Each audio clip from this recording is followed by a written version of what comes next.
স্ক্রিনটা কি দেখতে পাচ্ছ? জি স্যার, দেখতে পাচ্ছি। ওকে, ভেরি গুড। এখন তোমাদের ক্লাস টেস্ট হচ্ছে বুধবার 11:30টায়, ঠিক আছে? তোমরা তো শুনেছো বোধহয় তোমাদের সিআর কাছ থেকে, প্লাস আমি টিমসে লিঙ্কটা দিয়ে দিয়েছি। As usual 15 minutes.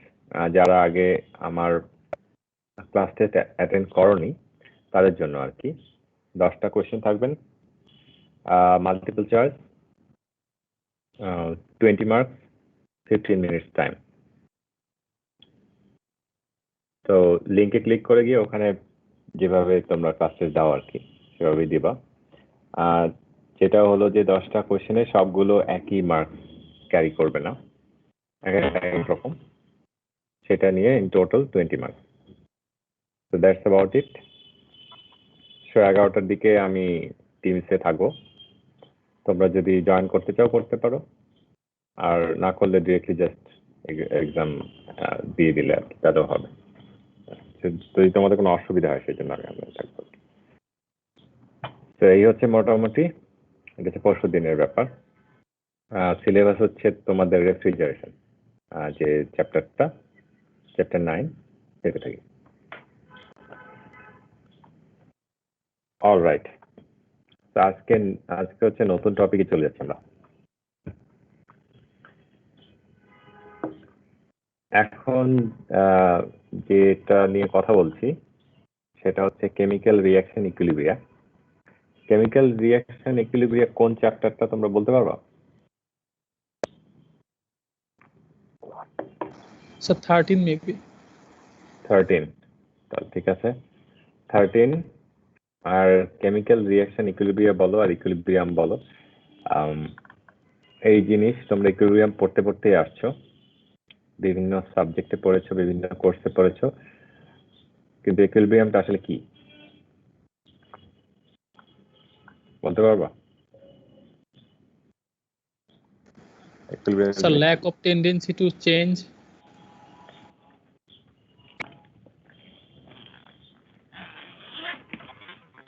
Lack of tendency to change what?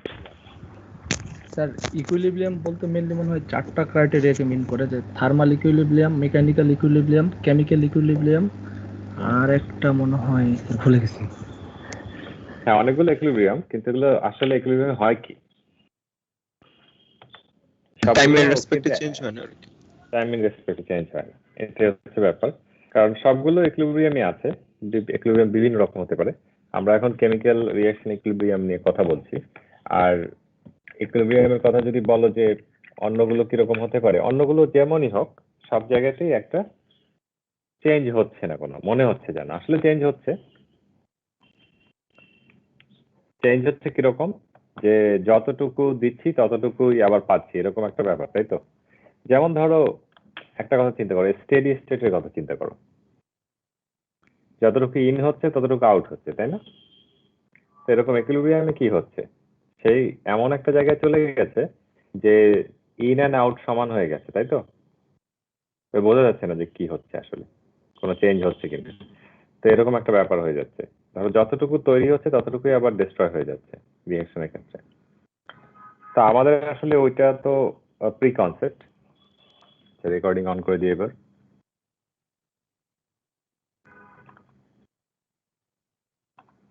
তো কেমিক্যাল রিঅ্যাকশন ইকুইলিব্রিয়া যেটা আমাদের এই সাবজেক্টে যেটা ইম্পর্টেন্ট, সেটা হচ্ছে আসলে এটার সাথে থার্মোডাইনামিক প্রপার্টি দিয়ে কিভাবে আমরা কেমিক্যাল রিঅ্যাকশন ইকুইলিব্রিয়া প্রেডিক্ট করতে পারি, এবং এটাকে কাজে লাগিয়ে কিভাবে আমরা কম্পোজিশন বের করতে পারি। কম্পোজিশন বলতে আর কি রিঅ্যাকশন আর প্রোডাক্ট। ধরো এরকম তো হতেই পারে যে 1 মোল আর 5 মোল নিয়ে রিঅ্যাকশন শুরু করলাম, এবার ফাইনালি কি এটা 1 আর 5 মোল থাকবে? চেঞ্জ হবে। আর রিঅ্যাকশন তো এক্সট্রিমলি কমপ্লিকেটেড একটা প্রসেস, এটা কখনোই যেরকম দেখা যায় সেরকম হয় না। একটা সিম্পল রিঅ্যাকশন দেখা যাবে 5টা 10টা স্টেপে হয়। তো এরকম একটা জিনিস নিয়ে কাজ করার সময় তুমি সিম্পলিফিকেশন তোমাকে করতেই হবে। তো সিম্পলিফিকেশন করতে গিয়ে একটা ওয়ে হচ্ছে তুমি ধরে নিবা যে একটা রিঅ্যাকশন যদি ইকুইলিব্রিয়ামে পৌঁছে যায় তখন কি কি হতে পারে সেই কন্ডিশনগুলো ডিফাইন করতে পারলে সেইটার এগেনস্টে কিছু যদি প্রপার্টি থাকে সেগুলো দিয়ে আমরা কম্পোজিশনটা বের করতে পারবো। অনেক অনেক ক্ষেত্রে এটা মিলে যাবে, অনেক অনেক ক্ষেত্রে একটুখানি ডেভিয়েট করবে বিকজ অফ প্রসেস মানে ইরিভার্সিবিলিটির ক্ষেত্রে, অথবা কিছু কিছু ক্ষেত্রে দেখা যাবে যে এক্সাক্ট কন্ডিশন মিট করতেছে।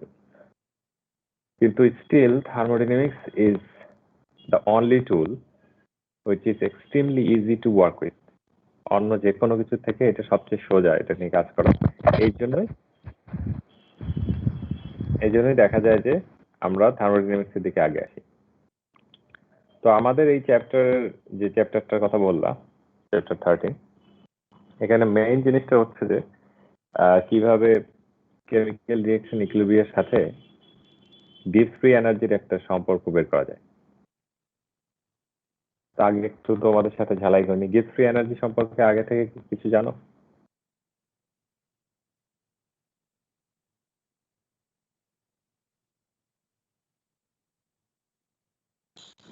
রিঅ্যাকশনের জন্য যতটা এনার্জি অ্যাভেলেবল আছে। আচ্ছা, কিছুটা তোমাদের এই চ্যাপ্টারে কিছুটা মিলে যাবে তোমাদের অন্য যে কোর্সটা আমি পড়াচ্ছিলাম সেটার সাথে। কারণ হচ্ছে যে ওখানেও গিবস ফ্রি এনার্জি ছিল, এখানেও গিবস ফ্রি এনার্জি চলে আসছে। তো যেটুকু মিলে যাবে সেটুকু আবার আমি করছি, কারণ হচ্ছে যে সবাই একই কোর্সে ছিল না, করবো আর কি। কিন্তু সেটা ইম্পর্টেন্ট ব্যাপার হচ্ছে যে তোমাদের কনসেপ্টটা ক্লিয়ার থাকতে হবে, যে তোমরা গিবস ফ্রি এনার্জি সম্পর্কে কি বোঝো, কি বলে এনার্জি অ্যাভেলেবল ফর রিঅ্যাকশন, এটার সাথে সবাই এগ্রি করো?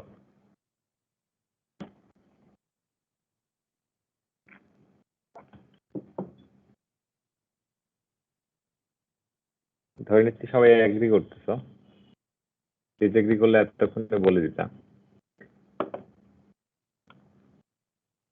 সেটা আমরা একটু পরে রিভিল করবো আস্তে আস্তে। তো ওইদিকে যাওয়ার আগে কয়েকটা জিনিস একটু তোমাদের সাথে ঝালাই করে নিতে হবে। এগুলো তোমরা যেমন বললাম গিবস ফ্রি এনার্জি অন্য একটা কোর্সে তোমাদের সাথে আলোচনা করেছি, সেটা তো এই টার্মেই, কিন্তু সেখানে সবাই ছিল না, সেজন্য এই কোর্সে কিছুটা রিপিটেশন অনেকের জন্য হবে, কিছুটা হবে না। তো কিন্তু আমরা পুরোটাই করব।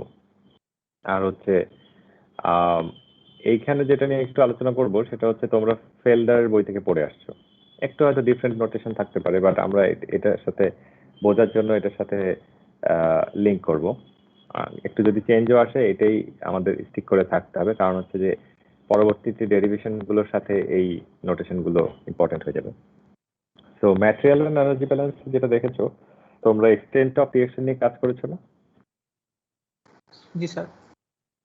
এক্সটেন্ট অফ রিঅ্যাকশন নিয়ে কি ম্যাটেরিয়াল ব্যালেন্স করা খুব ডিফিকাল্ট না সহজ? কিছু ক্ষেত্রে অনেক ইজি, আবার কিছু ক্ষেত্রে একটু ডিফিকাল্ট হয়ে যায়। তখন কি অ্যাটমিক ব্যালেন্স করো? জি স্যার। আচ্ছা, কিন্তু আমরা ইকুইলিব্রিয়াম কনসিডারেশনের সময় কখনো অ্যাটমিক ব্যালেন্স যেতে পারবো না, আমাদের ওই এক্সটেন্ট অফ রিঅ্যাকশনের ওখানে থাকতে হবে। তো এক্সটেন্ট অফ রিঅ্যাকশনটা এখানে যখন ডিফাইন করা হচ্ছে তখন হচ্ছে ধরা হচ্ছে যে এটা একটা সিম্পল রিঅ্যাকশন দেখতে পাচ্ছ, এটা এই রিঅ্যাকশনটার স্টকিওমেট্রিক কোএফিসিয়েন্ট গুলো মাল্টিপ্লাই করা এই ইয়ের সাথে। এটার পাশে অ্যাবসলিউট চিহ্ন কেন বলতে পারো? অ্যাবসলিউট চিহ্ন কেন? স্যার মোল তো নেগেটিভ হতে পারে না। হ্যাঁ, কিন্তু মোল নেগেটিভ না হলেও আমরা কিন্তু এখানে স্টকিওমেট্রিক কোএফিসিয়েন্ট যখন নিব তখন রিঅ্যাকট্যান্টের একটা নিব, প্রোডাক্টের আরেকটা নিব, তাই না? একটা পজিটিভ একটা নেগেটিভ। সো এরকম একটা রিঅ্যাকশনের ক্ষেত্রে দেখা যাচ্ছে যে মিথেন এর স্টকিওমেট্রিক কোএফিসিয়েন্ট আসলে নেগেটিভ, আর প্রোডাক্টের ক্ষেত্রে কার্বন মনোক্সাইডের হচ্ছে পজিটিভ। সো এটা simple as that. So let's move forward. এর পরেরটা হচ্ছে, আচ্ছা ঠিক আছে, এবার এগুলো তো সহজ কথা, এবার একটু আস্তে আস্তে কমপ্লিকেটেড করতে হবে। তো কমপ্লিকেটেড আমরা কিভাবে করবো সেটার জন্য আমরা বলবো যে changes in the number of moles. তো এখন যে মোলের নাম্বারের যে চেঞ্জ হচ্ছে সেটাকে আমরা কিভাবে বের করবো, যে মোল নাম্বার চেঞ্জের সাথে স্টকিওমেট্রিক কোএফিসিয়েন্ট দিয়ে ভাগ করে দেবো। সেটা যদি ভাগ করে দিই তাহলে সবগুলো রেশিও সমান থাকবে, এবং আইডিয়ালি তো এই ভাগ করে দিলে যেটা হয় প্রোডাক্ট আর রিঅ্যাকট্যান্টের সাথে সবগুলোর ক্ষেত্রে এটা আসলে এই নাম্বারটা সমান হওয়ার কথা।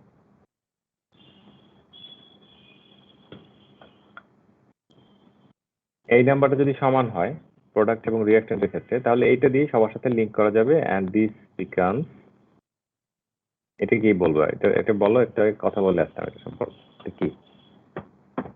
Extent of reaction.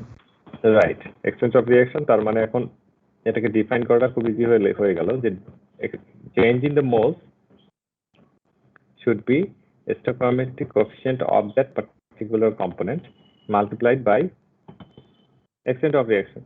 এখন এই extent of reactionটা আসলে সবগুলোর ক্ষেত্রে সমান, তাই না?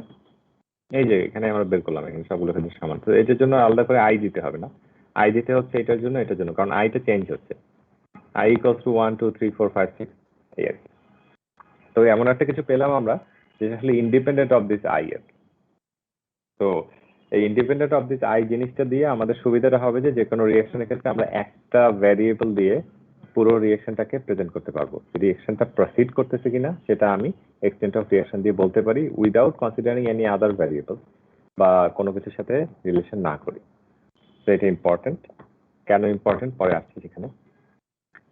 তো এখন এক্সটেন্ট অফ রিঅ্যাকশন পেয়ে গেছি, এখন যেটা করতে হবে যে এইটার সাথে আমার অ্যাকচুয়াল মোলের একটা রিলেশন করতে হবে, তাই না?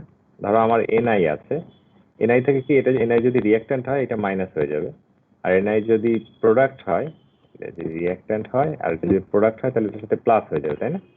কারণ এই চেঞ্জ অফ মোলস যেটা আইদার যোগ হবে অথবা বিয়োগ হবে। তো এখন যোগ বিয়োগের ব্যাপারটা ডিফাইন করবে কে? ডিফাইন করবে এইটা, কারণ এটা তো নেগেটিভ পজিটিভ দুটোই হতে পারে। রিঅ্যাক্ট্যান্ট হলে সে নেগেটিভ হয়ে যাবে, প্রোডাক্ট হলে সে পজিটিভ হয়ে যাবে, তাহলে আমার ওই নেগেটিভ পজিটিভ নিয়ে চিন্তা করার দরকার নেই, আমি সবসময় পজিটিভ লিখবো। নিউ আই এর ভ্যালু যেটা সেটা থেকে আমি পরে অ্যাডজাস্ট করে নেবো স্টয়কিওমেট্রিক কোএফিসিয়েন্ট দিয়ে। তো এখন একটু ইন্টিগ্রেশনও দরকার, ইন্টিগ্রেশনটা করলে আমি যেটা একটু আগে বললাম ওইটাই চলে আসবে। এই জিনিসটাকে যদি ইন্টিগ্রেশন করি চেঞ্জ অফ মোলসটাকে এনআই নট টু এনআই আর 0 টু এপসিলন, তাহলে দেখো কি আসছে এক্স্যাক্টলি একটু আগে যেটা বলছিলাম আর কি। ইনিশিয়াল যে নাম্বারটা ছিল সেটার সাথে যোগ হবে এটা। এখন যেহেতু এটা একদম স্মল চেঞ্জ, এটাকে ইন্টিগ্রেশন করলে আমি এখন যে যেটা পাবো এইটা আসলে এক্সটেন্ট অফ রিঅ্যাকশন। এটা হচ্ছে change in extent of reaction, তাই তো? এটা change in extent of reaction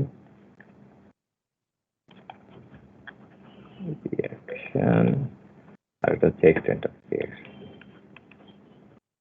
আচ্ছা, extent of reaction, change in extent of reaction এগুলো আসলে থার্মোডাইনামিক কোনো কাজেই লাগবে না। মানে এটা আমি তোমাদের ওই আগের কনসেপ্টের সাথে মিলানোর জন্য বলতেছি। এটা আসলে এরপরে এটা আর এইভাবে কোনো ডেফিনেশন দেওয়ার থার্মোডাইনামিক্সের দরকার পড়ে না। এরপর শুধু এটাকে এপসিলন হিসেবে সবাই তিনবার। তো এটা এমন একটা জিনিস যেটা রিঅ্যাকশন প্রোগ্রেস করে কিনা সেটার সাথে। তো যাই হোক, এনিওয়ে আমরা এটাকে ডিফাইন করে নিলাম, আমরা যেটা জানি সেটার উপর বেস করে এক্সটেন্ট অফ রিঅ্যাকশন পেয়ে গেলাম। এইবার এইটা পেলাম কি একটা স্পিসিসের জন্য, for one species, for one species, স্পিসিসটা হচ্ছে আই। এটা যদি জে হতো তাহলে N J equals to N J naught plus nu J multiplied by epsilon হতো। তো এখন এরকম আর কি। তো আই আছে, আই কে যদি আমি 1 2 3 4 করে দিই তাহলে আর আমার জেটে লাগছে না, একবারে এটা হয়ে গেল। এখন যতগুলো কম্পোনেন্ট আছে সবগুলোর মোল সংখ্যা যদি যোগ করি তাহলে আমার এই রিঅ্যাকশনের ক্ষেত্রে যতগুলো টোটাল মোল সেটা পাবো। এটা তো অবভিয়াস। এখন সেটাই আমি করব। এই যে এখানে যখন এটা আমি সামেশন করছি, এটারই সামেশন এখানে করছি। সামেশন করে যেটা পেলাম, summation of I NI not plus epsilon summation of nu I. তাহলে এটা আর এটা যোগ করে আমি কি এটাকে সামেশন অফ নিউ আই কি নিউ বলা যায়? নিউটা হবে তাহলে কি? নিউ হবে নিউ 1, ধরো আগে যে চারটা রিঅ্যাকট্যান্ট ছিল, নিউ 2 নিউ 3 নিউ 4, এটা হবে। আগে ছিল কত, কি ছিল এটা দেখি, -1 -1 +1 +3। আচ্ছা, -1 -1 +1 +3 কত থাকে? 2। হ্যাঁ 2 তো, তাহলে এখানে 2 হয়ে গেল। এটার ক্ষেত্রে এটা হয়ে যাবে 2। আর এটা আমি জানি না, জানতে হবে আর কি। যদি আমি জানতে পারি। আচ্ছা, এটা বের করতে পারলেই তো আমার আসলে সবকিছু সলভ হয়ে যায়, এক্সটেন্ট অফ রিঅ্যাকশন। আর এক্সটেন্ট অফ রিঅ্যাকশনটা বের করতে গিয়েই হয়তো আমাকে ইকুইলিব্রিয়াম অ্যাসিউম করতে হবে, ইকুইলিব্রিয়ামের ভিতরে আমাকে ফ্রি এনার্জি নিয়ে আসতে হবে, জাস্ট টু নো দিস। কারণ এইগুলো তো ইনিশিয়ালি জানি আমি, এগুলো তো এটা জানি না, এটা জানি, এর নট তো আমি জানি, যেটা জানি না সেটা হচ্ছে এপসিলন, আর এটাও জানি। তো যাই হোক, এটাকে ফার্দার যদি আরেকটু দেখো, যে এনটা বলতে বুঝাচ্ছি সামেশন অফ এন আই, এটা এখানে বলাই আছে, তারপরও আর কি এন নট এর সামেশনটা এটা এখানে আসতো আর এটা এখানে চলে আসতো বাই ডেফিনেশন। তো এখন আমরা মোটামুটি এটা হচ্ছে টোটাল মোলসের ক্ষেত্রে চলে আসতো। আর এর সাথে আরো একটা জিনিস ফাইনালি চলে আসে, সেটা হচ্ছে মোল fraction of each compound. So mole fraction of each compound, এটা হচ্ছে একটা যে কোনো একটা ধরো n1 ডিভাইডেড বাই n, তাহলে এটা হবে n একদম 1 নট যেটা শুরুতে আসতো আর কি, আর তারপরে divided by n naught plus epsilon nu epsilon. তা এখন যেটা ছিল এই যে, এখন আমি তোমাদের জাস্ট এক্সাম্পল দেওয়ার জন্য, এরকম যদি থাকে তো সেক্ষেত্রে আমরা এটার মল ফ্র্যাকশন গুলো কিভাবে বের করব, ফাইনাল মল ফ্র্যাকশন, তাই তো? যদি আমার এপসিলন জানা থাকে তাহলে এগুলো বের করা যাবে। তো ইনিশিয়ালি সিস্টেমে 2 মোল 1 মোল 1 মোল আর 4 মোল করে শুরু হলো, এন্ড দেন তাহলে এইটা তো আমি জানি 2, এটাকে করলাম এটার জন্য। আর n কত হবে টোটাল? 2 প্লাস 1 প্লাস 1 প্লাস, এটা হবে? ঠিক লিখতেছি আমি? আমার লেখাটা ঠিক আছে? আর এনআই নট হবে ইনিশিয়াল একটা।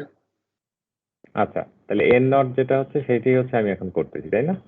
2 1 1 4, এটা হচ্ছে n naught plus 2 epsilon 2 epsilon, তাহলে আমার আসলো 8 প্লাস 2 এপসিলন। এটাই নিয়েছে এই যে জিনিসটা। আর প্রত্যেকটার জন্য আমি একটার জন্য শুধু করে দেখাই, এগুলো সবই তোমরা জানো। তারপর NH2 করি। NH2 হচ্ছে, NH2 এর জন্য কি হবে? ইনিশিয়াল হচ্ছে 4, আর এটার সাথে যেহেতু এটা পজিটিভ তাহলে এটার থেকে প্লাস 3 আসতেছে, প্লাস 3 এপসিলন 8। যাই হোক, এগুলো সবই তোমরা জানো, তারপর আমি জাস্ট রিভাইজ করে যাচ্ছি, কারণ হচ্ছে যে এরপরে যখন আস্তে আস্তে একটু একটু করে কঠিন হবে তখন তোমরা হয়তো তখন হয়তো ভালো লাগবে যে আগে কিছু সহজ জিনিস ছিল।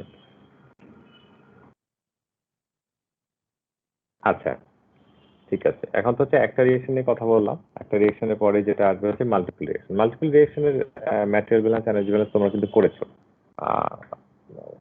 এটা কি চ্যাপ্টার 4 এ আছে না চ্যাপ্টার 8 এ? যেটা ফিল্ডার স্যার 9-7 এগুলোতে। ও 9-7 স্যার 4 এও ছিল কিছু কিছু। হ্যাঁ, তো ওখানে কি এটাও নিশ্চয়ই ছিল যে ইকুইলিব্রিয়াম কনস্ট্যান্ট থাকলে সেটা দিয়ে কিভাবে ম্যাথ করতে হবে, তাই না? কিছু প্রবলেম ছিল না এরকম? ইকুইলিব্রিয়াম কনস্ট্যান্ট দেওয়া থাকতো এই টেম্পারেচারে, তারপরে দুইটা রিঅ্যাকশন দেওয়া থাকতো, দুইটা কম্পিটিং রিঅ্যাকশন, একটা সাইড রিঅ্যাকশন একটা মেইন রিঅ্যাকশন, এরকম ছিল না? স্যার ছিল। সেটা কিরকম? সেটা কি খুব কঠিন প্রবলেম ছিল নাকি মোটামুটি করা যায় আর কি? সিপিআই তে ছিল নাকি? সিপিআই তে করেছো? কোথায় করেছো? স্যার ওগুলো ছিল, বাট চ্যাপ্টার 4 ছিল তো মানে ওগুলো করিনি আর কি। ও, অলরাইট।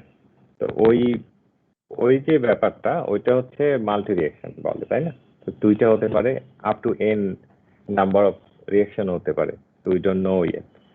কিন্তু এখন যেটা হবে, আমরা এক একটা যখন এরকম মাল্টি রিঅ্যাকশন চলে আসবে তখন আমাদের চিন্তা করতে হবে, ঠিক আছে এক একটা রিঅ্যাকশনের জন্য কি হচ্ছে সেটা আগে ডিপেন্ড করতে হবে। ফর এক্সাম্পল ধরো তোমার কম্পোনেন্ট তো একটাই, ধরো মিথেন নিয়ে শুরু করছো, তো সেটাকে আমি করতেছি, কাজ করতেছি সেটা নিয়ে। তো আই নাম্বার অফ কম্পোনেন্ট নিয়ে কাজ করতেছি। তো আই এর ধরো একটা কম্পোনেন্ট হচ্ছে মিথেন, ধরো মিথেন নিয়ে কাজ করছি। মিথেন নিয়ে কাজ করার সময় কি হচ্ছে, DNI equals to summation of all the new I J, যেটা বলছে জে মানে হচ্ছে যে একটা পার্টিকুলার রিয়েকশন। তো জে যদি জে ইকুয়ালস টু যদি 1 2 3 হয় তাহলে 3টে রিয়েকশন, 1 হলে একটা রিয়েকশন, 2 হলে 2টো রিয়েকশন, এরকম। তো এই পার্টিকুলার রিয়েকশনের জন্য যে ইকুয়েশনটা আসে সেইটা হচ্ছে এই জে নাম্বার অফ রিয়েকশনের জন্য এইটা হচ্ছে ইকুয়েশনটা ইন্টিগ্রেশন করার পর। জে যে ভ্যালু তো ভ্যারি করবে, প্রত্যেকটা জে থাকলে সবগুলো সামেশন করে এই পার্টিকুলার কম্পোনেন্টের জন্য জে যদি হয় ঠিক আছে 2টা, তাহলে 1 নাম্বারের জন্য কতটুকু, আর প্রত্যেকটা রিয়েকশনের জন্য আবার এপসিলন ডিফারেন্ট হবে, তাই না? এপসিলন 1 এপসিলন 2 এটা কি করেছো ম্যাটেরিয়াল ব্যালেন্সে, যে দুইটা রিয়েকশন, যে দুইটা এক্সটেন্ট অফ রিয়েকশন থাকে? জি স্যার করেছি। হ্যাঁ, তাহলে এটা যদি এরকম হয়, একটা কম্পোনেন্ট নিয়ে কাজ করছি মনে করো n equals to n1 not plus summation of, যেহেতু তার মানে হচ্ছে নিউ, এটা তো মুশকিল হয়ে গেল, এখানে 1 দিয়ে দিলাম, আবার এখানে 1 কি করে লিখলাম? আচ্ছা, এটা কেটে দিতে পারি। এটা হচ্ছে ধরো NCH4 equals to NCH4 0 plus হচ্ছে CH4, এটা হচ্ছে 1 নাম্বার রিঅ্যাকশনের জন্য, আর এপসিলন 1। তারপরে এটা হচ্ছে 2 নাম্বার রিঅ্যাকশনে ধরো রিঅ্যাক্ট করে, তখন কি হবে? এটা হবে 2 এপসিলন 2। তার মানে দুটো থেকে যে পরিমাণ রিঅ্যাক্ট করবে বা প্রডিউস হবে সেটাকে আমি অ্যাকাউন্ট করলাম একই সাথে। এইটাই হচ্ছে মূল কথা। তো সামেশন টামেশন দেখে তোমরা খুব হয়ে যাও না আর কি, আগেরটাই, আগে যেটা আছে এলআর ছিল সেটাকেই আর কি আমরা রেজোনেট করতেছি। তো এখন সব স্পিসিসের ক্ষেত্রে সবকটা যদি যোগ করে দিই তাহলে অ্যাজ ইউজুয়াল যেটা হবে যে সামেশন দিয়ে দিতে হবে এখন প্রত্যেকটার উপরে, ডাবল সামেশন হয়ে গেল আই জে। এখন যখন হয়ে যাবে টোটাল সামেশন করে যা পাবো সেটাই তো হচ্ছে টোটাল মোল নাম্বার। তো আগের মতোই, শুধু ডিফারেন্স হচ্ছে এবার আই আর যে দুইটা থাকছে, কারণ যেহেতু আই হচ্ছে আমার কম্পোনেন্ট আর জে হচ্ছে আমার রিঅ্যাকশন। তো এই দুটোকে নিয়েই যখন আবার মোল ফ্র্যাকশন করলাম সেটা এখানে চলে আসে। এটাই লাগবে বের করার সময়, এই ইকুয়েশন গুলো ঠিক এই ফরম্যাটে লাগবে না। তুমি যদি বুঝতে পারো তাহলে আমার মনে হয় না এই জিনিস মনে রাখার তো কোনো প্রশ্নই ওঠে না, এটা তো বুঝতেই পারছো কিভাবে করবা। তো জাস্ট ওইভাবে করে এসে যোগ করে ভাগ দিয়ে দিবা মল ফ্র্যাকশন বের করার জন্য। তো এটা গেল আমার জিনিসপত্র। এবার অন্য কথায় স্যার আসি, বলো। আগে স্যার এই যে যাবো। এক্সটেন্ট অফ রিঅ্যাকশনের যে চেঞ্জটা, এটার ফিজিক্যাল সিগনিফিকেন্সটা কেমন স্যার? মানে এটা দ্বারা আসলে কি বোঝাচ্ছে? আচ্ছা, এক্সটেন্স অফ রিঅ্যাকশনের যে চেঞ্জটা, এক্সটেন্স অফ রিঅ্যাকশন একটা সময় আর তো চেঞ্জ হবে না, তাই না?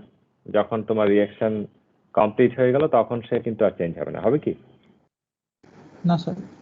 তাহলে যখন রিঅ্যাকশন কমপ্লিট হয়ে গেছে তখন এক্সটেন্স অফ রিঅ্যাকশন আর চেঞ্জটা বন্ধ হবে, এইটাই সেটা সিগনিফিকেন্স। যতক্ষণ এক্সটেন্স অফ রিঅ্যাকশন চেঞ্জ হবে ততক্ষণ রিঅ্যাকশন চলবে। আচ্ছা, থ্যাংক ইউ। মানে ওইটার উপর ডিপেন্ড করতেছে, ওইটা যদি আর না চেঞ্জ হয় তাহলে তো বুঝবো যে রিঅ্যাকশনে আর কিছু হচ্ছে না। ওকে, মুভ অন। এখন এক্সটেন্ট অফ রিঅ্যাকশনের জিনিসটা আবার আসবে এখানে। গিভস ফ্রি এনার্জির সাথে যদি এক্সটেন্ট অফ রিঅ্যাকশন প্লট করি, কেন এক্সটেন্ট অফ রিঅ্যাকশন প্লট করব? দেখো রিঅ্যাকশনের অন্য যেসব ভ্যারিয়েবল আছে, এখন মোল ফ্র্যাকশন চেঞ্জ বা মোল, এগুলো প্রত্যেকটা এক একটা কম্পাউন্ডের সাথে রিলেটেড। এগুলো দেখো আই জে বিভিন্ন জিনিস দিয়ে বোঝাতে হচ্ছে, কিন্তু একমাত্র এক্সটেন্ট অফ রিঅ্যাকশন আছে যেটার সাথে কোনো আই জে কিছুই লাগে না। এর মানেটা হচ্ছে যে এটা ইন্ডিপেন্ডেন্ট অফ অল দিস। এই কারণে এইটার সাথে প্লট করাটাই সবচেয়ে বুদ্ধিমানের কাজ। তাহলে তুমি একটু নিশ্চিন্তভাবে প্লট করতে পারো এবং চেক যে রিঅ্যাকশনের সাথে ইকুইলিব্রিয়ামের কি অবস্থা। এখন একটা রিঅ্যাকশন কখন কমপ্লিট বলা হয় বলো তো?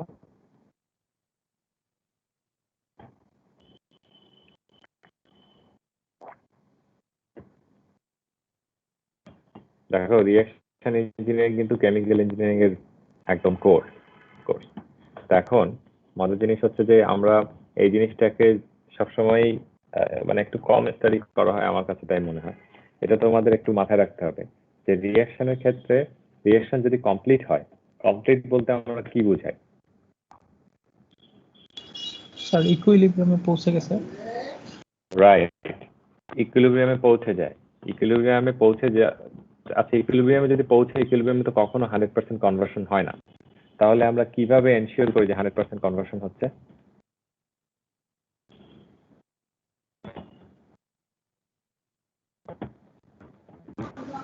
স্যার অ্যাকচুয়ালিতে এনশিওর করতে পারি না যে 100% কনভার্সন হচ্ছে। আমরা পারি, কিছু কিছু ক্ষেত্রে পারি, সব সময় পারি না।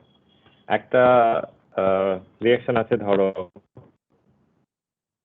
একটা কিছু পোড়াচ্ছ, মনে করো কাগজ নিয়ে তুমি পোড়াচ্ছ। কাগজ পোড়ানোর পরে যে রিঅ্যাকশনটা হচ্ছে, কাগজের ভিতরে কার্বন আছে, হাইড্রোজেন আছে, এটা রিঅ্যাকশন করে কার্বন ডাই অক্সাইড আর পানি হচ্ছে, তাই না? এখন এটা যেটা হচ্ছে, এটা রিঅ্যাকশনটা তো কমপ্লিট হবে তুমি যখন পুরোপুরি পোড়ানো শেষ হয়ে যাবে।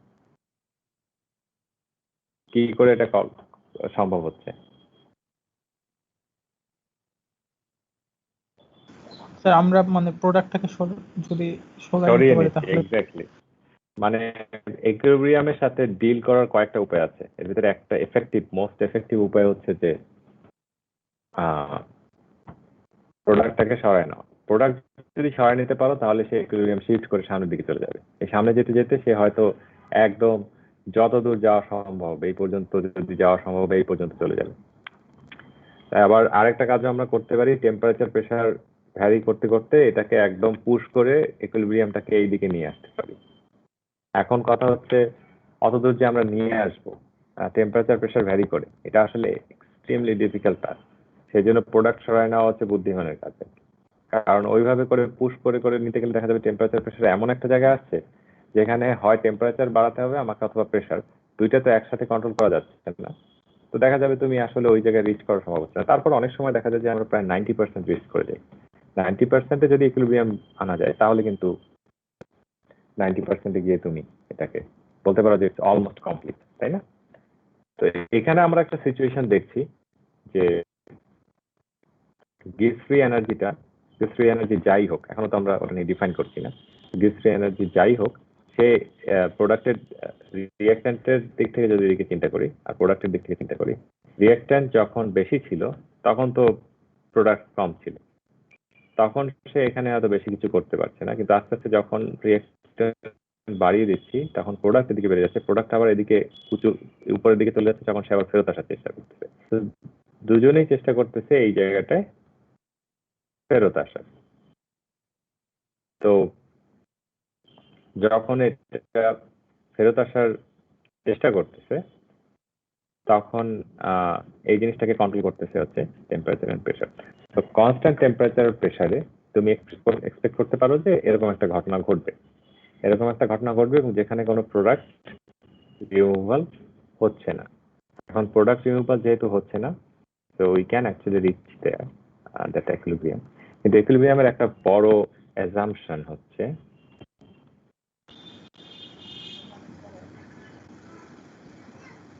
বলো কে কি বলবো বলো, আনমিউট করেছে একজন।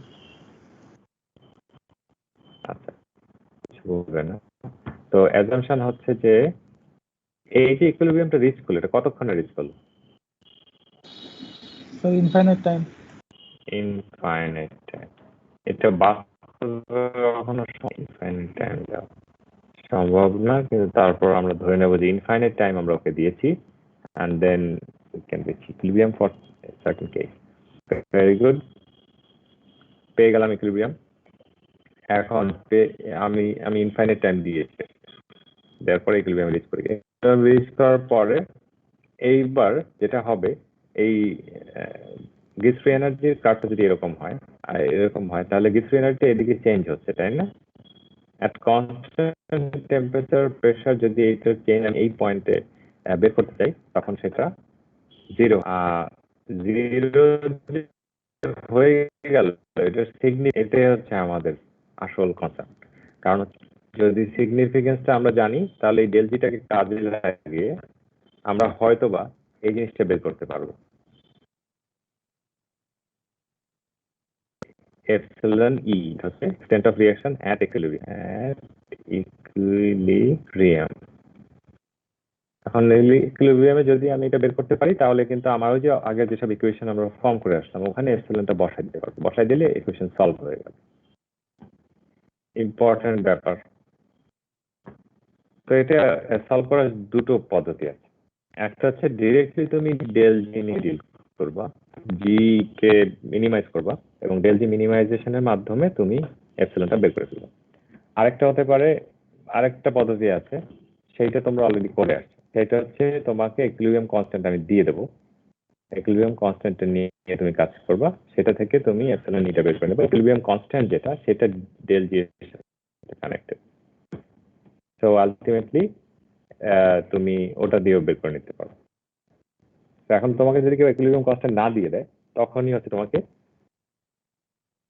ডিরেক্টলি ফিক্সড ফ্রি এনার্জি নিয়ে কাজ করতে হবে। এখন আমাকে একটা কথা বলো, যে একটা হচ্ছে তোমাকে ইকুইলিব্রিয়াম কনস্ট্যান্টটা আমাকে দিয়ে দিলাম তোমাকে, আর একটা হচ্ছে রিঅ্যাকশনটা দেওয়াই আছে, সেটার সাথে রিঅ্যাকশনটা কি হচ্ছে, তারপরে তুমি সেটার মাধ্যমে এটার এপসিলন বের করে এটার কম্পোজিশনটা বের করে নিলে, এটা একটা হতে পারে। আরেকটা হতে পারে যে আমি তোমাকে কিছুই দিলাম, আমি তোমাকে শুধু বললাম যে 4টা কম্পাউন্ড আছে বা 5টা কম্পাউন্ড আছে, এটা ইনিশিয়ালি 1 মোল 1 মোল করে প্রত্যেকটা শুরু হয়, কোনো রিঅ্যাকশনও বললাম। এবার কি আমাকে তোমরা ইয়ে দিতে পারবা ফাইনাল কম্পোজিশন? টেম্পারেচার প্রেসার বলে দিলাম, রিঅ্যাকশন কিন্তু বলিনি। কোনো রিঅ্যাকশন যে কোনো রিঅ্যাকশন হতে পারে।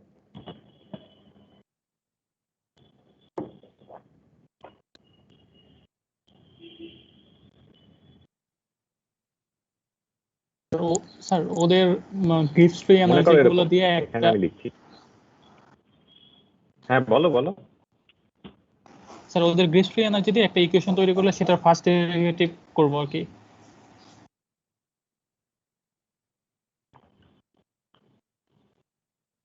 এইখানে ধরো আমি তোমাদের 5টা কম্পোনেন্ট দিলাম, methane, water, carbon monoxide, hydrogen, carbon dioxide. এই 5টা ধরো এটা আছে 1 মোল, 2 মোল, 1 মোল, 1 মোল, 3 মোল। এই আর কোনো ইনফরমেশন নেই। আর টেম্পারেচার এন্ড প্রেসার বলে দেবো। তারপরে তাহলে তুমি কি বললা যে ডেল জি দিয়ে মানে গিভস এনার্জি দিয়ে কি করবো?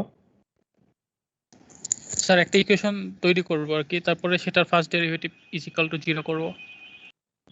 0 করে তারপরে ওইটার ফাইনাল কম্পোজিশন গুলো বের করে নিও, তাই তো? জি স্যার, ওখান থেকে এক্সটেন্ট অফ রিঅ্যাকশন পাইলে ওটা বের করতে পারবো। তো এক্সটেন্ট অফ রিঅ্যাকশনে গেলে তো সেই আবার তোমার রিঅ্যাকশন লাগবে, আমি তো রিঅ্যাকশন দিইনি তোমাকে কোনো। স্যার গিভস ফ্রি এনার্জি জানলে ইকুইলিব্রিয়াম কনস্ট্যান্টটা জানবো স্যার। ইকুইলিব্রিয়াম কনস্ট্যান্ট জানলে আমি নরমালি যদি পারি সেখান থেকে।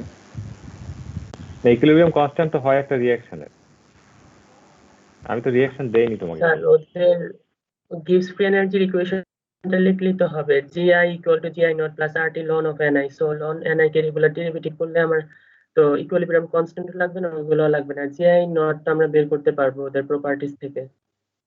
Okay, very good, that's what I wanted to hear. যে একটা হচ্ছে আমরা সব জানি আর কি, আধা আধি জেনে শুরু করলাম, সেটা হচ্ছে ইকুইলিব্রিয়াম কনস্ট্যান্ট জানি, এবার রিঅ্যাকশন জানি, ওইটা নিয়ে কাজ শুরু করলাম।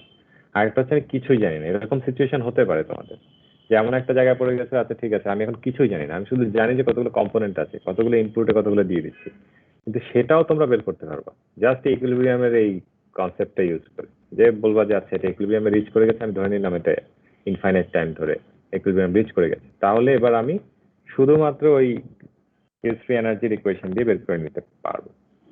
তো দুটো অ্যাপ্রোচই আমরা এই চ্যাপ্টারে দেখবো, এবং অবশ্যই এই যে সেকেন্ড অ্যাপ্রোচ যেটা আমি বললাম এইটা আমার কাছে মোর এলিগেন্ট মনে হয়, যেটাই আমি কিছুই জানি না। সেটার কারণটা হচ্ছে যে তোমাকে অনেক ক্ষেত্রেই ডিল করতে হবে আসলে রিঅ্যাকশনটাই জানি না, রিঅ্যাকশন যে আসলে কি হয় অনেক সময় তো জানা যায় না, তুমি তো জাস্ট দিয়ে দিচ্ছ, তো তখন আমি কি সেটা প্রেডিক্ট করতে পারবো কিনা, সেটা হচ্ছে আসল কথা। আর জানা যেগুলো সেগুলো তো সর্ট অফ বোরিং, তাই না? অলরেডি জানি তো যেটা কি হবে। Alright,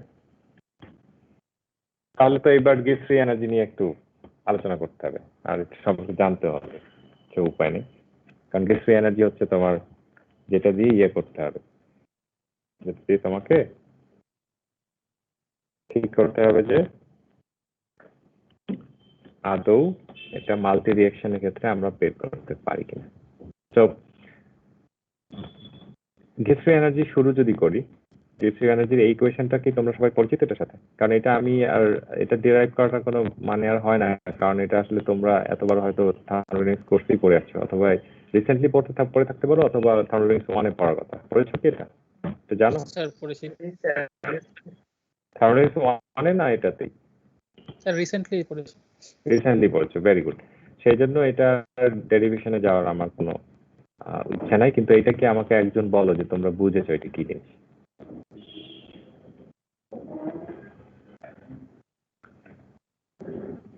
Gibbs free energy is a function of pressure, temperature, and the composition of a specific component. So, এটার যদি আমি Gibbs free energy change দেখতে চাই, so pressure vary করলাম, temperature vary করলাম, and Gibbs free energy composition এর সাথে যেটা চেঞ্জ হয় সেটাকে আমরা chemical potential micro I দিয়ে ডিনোট করলাম এখানে।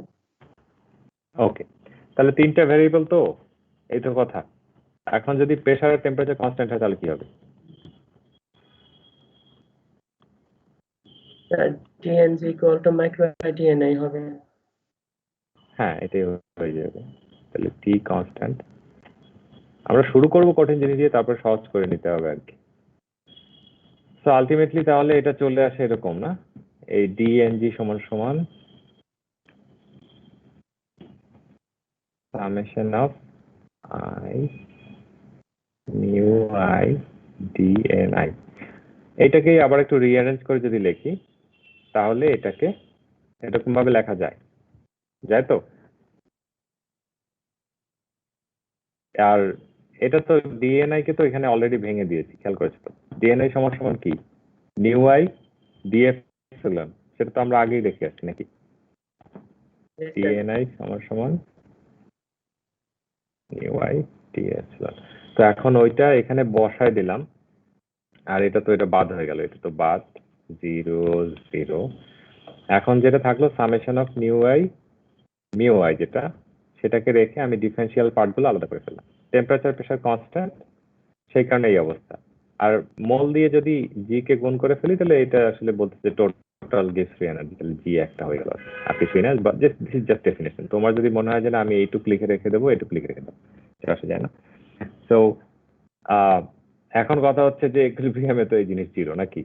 এখানে আরো একটা চালাকি আমরা করলাম, যে ইকুইলিব্রিয়ামের কনসেপ্টটা ইউজ করে এখন আমরা সব জায়গায় ইয়ে করতেছি আর কি, সব জায়গায় ইকুয়েশন গুলোকে আরো বেশি সিম্পলিফাই করতেছি। এখন এইটা যদি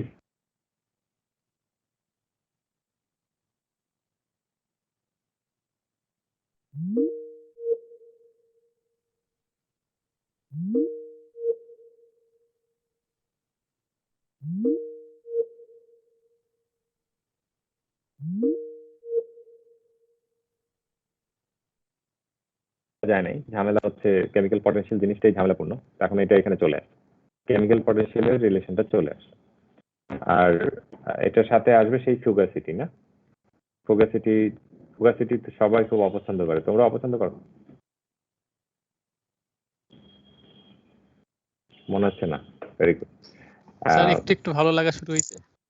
আচ্ছা ঠিক আছে, একটু যদি ভালো লাগাতে পারো তাহলেই হবে আর কি কোর্সের জন্য।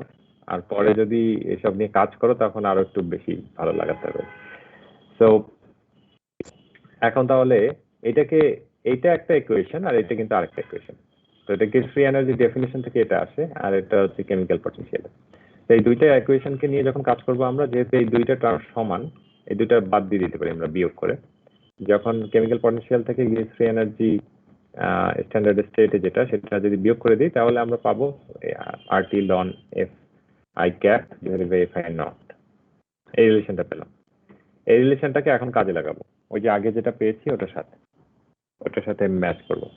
ওটার সাথে যেহেতু ওই যে ইকুইলিব্রিয়ামে এটা 0 পেলাম না, এইখানে এইটা বসাই দিব এবার।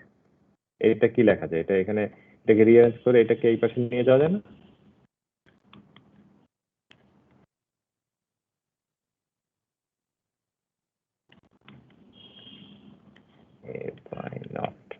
এখন এই জিনিসটাকে এখানে বসাবো, ওই যে সেই ইকুইলিব্রিয়ামের summation nu I mu I যেটা, এটার ভিতরে এটা বসাবো, যে বসিয়ে দিলাম। তার উদ্দেশ্য তো হচ্ছে গিভস ফ্রি এনার্জিতে নিয়ে আসা, কোনো না কোনো ভাবে আমার নিয়ে আসতে হবে আর কি। সেটার জন্য এখন এখানে এসে গিভস ফ্রি এনার্জিটা বসায় দিলাম। যাই হোক, এখনো তো ঝামেলা যায় নাই, কারণ এই ফুগাসিটির ব্যাপার থেকে মুক্তি পেতে হবে, কারণ তো তোমার ইয়ে হচ্ছে না, তুমি ইজি হতে পারছো না। তো ফুগাসিটিটা থেকে মানে বাদ দেওয়ার উপায়টা পরে আসছি। এখন এটা এভাবে ভেঙে ফেললাম, ভেঙে ফেললে ভালো করলাম। এইবার এইটাকে এই চিহ্নটা সম্পর্কে তোমার পরিচিত, এই যে পাই পাই টাইপের চেহারা যেটা, এই যে এটা, এই যে এরকম যে জিনিসটা, এই যে এরকম জিনিসটা, নিচে আবার একটা আই দেওয়া, সেটা পরিচিত তোমরা? না স্যার। পরিচিত না। একটা হচ্ছে যে সামেশন তো হচ্ছে যোগ করা, এটা হচ্ছে মাল্টিপ্লিকেশন করা। যতগুলো আছে আই, মানে i equals 1 2 3 4 5 6 7 8 to 10, অতগুলো পর্যন্ত এই জিনিসটাকে সে মাল্টিপ্লিকেশন করতেছে। যেহেতু আমি লগের আগে সামেশন ছিল, এটার পরে নিয়ে গেলাম, কারণ লগ কি করে, যেটা মাল্টিপ্লিকেশন থাকে সেটাকে ভেঙে যোগ করে দেয়, তাই তো? সেটাকে কনভার্ট করে যোগ করার মতো অবস্থায় নিয়ে আসে। তো ওইটাকে যদি আমি লগের ভিতরে নিয়ে যেতে চাই, তখন আমার এটা মাল্টিপ্লিকেশনের একটা সামেশন দিতে হবে। এটা হচ্ছে মাল্টিপ্লিকেশনের সামেশন, কথাটা ঠিক হলো না, মানে মাল্টিপ্লিকেশন অফ দিস, সবগুলো যদি গুণ করো তাহলে যা হয় সেটা হচ্ছে এটা। তো এইটা থেকে আমি এটাই কনভার্ট হয়ে গেলাম, এই জিনিসটাকেই লগের ভিতরে নিয়ে গেলাম আর কি, এখানে নিয়ে গেলাম। তো এটা নিয়ে গেলাম আর এটাকে রিঅ্যারেঞ্জ করলাম, এটাকে এই পাশে নিয়ে ডিভাইডেড বাই আরটি করে দিলাম। এখন এই জিনিসটাই হচ্ছে আমার কে, বুঝতে পেরেছ? স্যার এটা যেহেতু, হ্যাঁ বলো। স্যার এই যে এফআই ক্যাপ আর এফআই নট, এই দুইটা একটু শুধু বলতেন আর কি হালকা করে। এফআই ক্যাপ আর এফআই নট, একটা হচ্ছে স্ট্যান্ডার্ড কন্ডিশন, এফআই নটটা শুধু এইটাই ডিফারেন্স, আর কিছু না, বুঝতে পেরেছো? এফআই ক্যাপটা তো স্ট্যান্ডার্ড কন্ডিশনের, স্ট্যান্ডার্ড কন্ডিশনের সাথে কম্পেয়ার করতেছো। এই ইকুয়েশনটা আসছে হচ্ছে আসলে এটা কিন্তু এটারই ইকুয়েশন, শুধু স্ট্যান্ডার্ড কন্ডিশনে এইটার সমান, তাই আর কিছু না। স্যার তো স্ট্যান্ডার্ড কন্ডিশনের সাথে কম্পেয়ার করে সবসময় থার্মোডাইনামিক্স সেটাই আমরা করি, যে স্ট্যান্ডার্ড কন্ডিশনের সাথে একটা কম্পারিজন করে তারপরে যে ডেল জি বা একটা রেশিও করে ফেলা। সেটা কারণটা হচ্ছে স্ট্যান্ডার্ড কন্ডিশনে কোনো কিছু মেজার করা ইজিয়ার, অন্য কন্ডিশনে আমরা তো জানি না কোন কন্ডিশনে কোন কি থাকবে, তখন আর মেজার করতে পারবো না। তখন যেটা হবে যে মেজার করলাম, তারপরে এখন এটি কি করবো, এর সাথে ইমিডিয়েটলি কম্পেয়ার করার জন্য একটা স্ট্যান্ডার্ড কন্ডিশনের সাথে রিলেশনটা বের করে নিতে হবে। ওকে, এইবার এইটা যদি কে হয়, এটা তো বাই ডেফিনেশন কে হয়ে গেল, ঠিক আছে? তাহলে লন কে সমান সমান কি হলো? এই জিনিসটাকে যদি আমি কি বলি, এটা যদি summation of nu I multiplied by G naught, তো এই পুরোটাকে যদি আমি ধরে নেই যে এটা আসলে ডেল জি নট, পুরো সিস্টেমের যে চেঞ্জটা, এটাকে যদি আমি ডিফাইন করি অ্যাজ ডেল জি নট, তাহলে আমি লিখতে পারি K equals to E to the power minus del G naught by R T. এটারই ডেফিনেশন, তোমরা এটা জানো, এটাকে জাস্ট আমরা ডেরিভেশন করলাম। আর এটাকে লন কে দিয়ে অনেক সময় এভাবে লেখা হয়, ইজিয়ার লেখার জন্য, আর এক্সপোনেনশিয়াল না দিয়ে লিখে। এখন দেখো, যদিও টেম্পারেচারের সাথে এই কে চেঞ্জ হয়, তাই না? K is dependent on temperature, এই যে দেওয়াই আছে যে টি। তো টি যেহেতু আছে, তারপরও এটাকে বলা হচ্ছে কনস্ট্যান্ট। এটা একটু কন্ট্রাডিক্টরি হয়ে গেল না?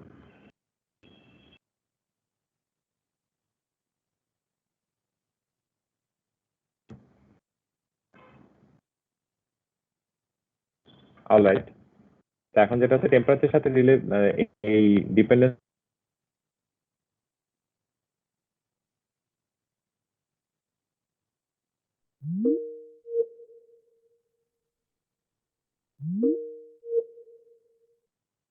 কালচারাল হেরিটেজের। তো সেটাকে এখন লন চলে আসলাম, আমরা এখন ইকুইলিব্রিয়াম কনস্ট্যান্ট কি সেটা চাই। এখন এই ইকুইলিব্রিয়াম কনস্ট্যান্ট দিয়ে আজকের মতো আমরা শেষ করব, আমরা পরে আবার কালকে শুরু করবো এর পর থেকে। ইকুইলিব্রিয়াম কনস্ট্যান্ট যখন জেনে গেছো, তার মানে তো এখন ইকুইলিব্রিয়াম কনস্ট্যান্টের যদি কোনো ম্যাথ থাকে সেটা করতে পারবো, সেটা অবশ্য আগেই করতে পারতা যেহেতু ইয়েতে করেছো ম্যাটেরিয়াল ব্যালেন্স। অলরাইট, ঠিক আছে, তাহলে আগামী আবার কথা হবে।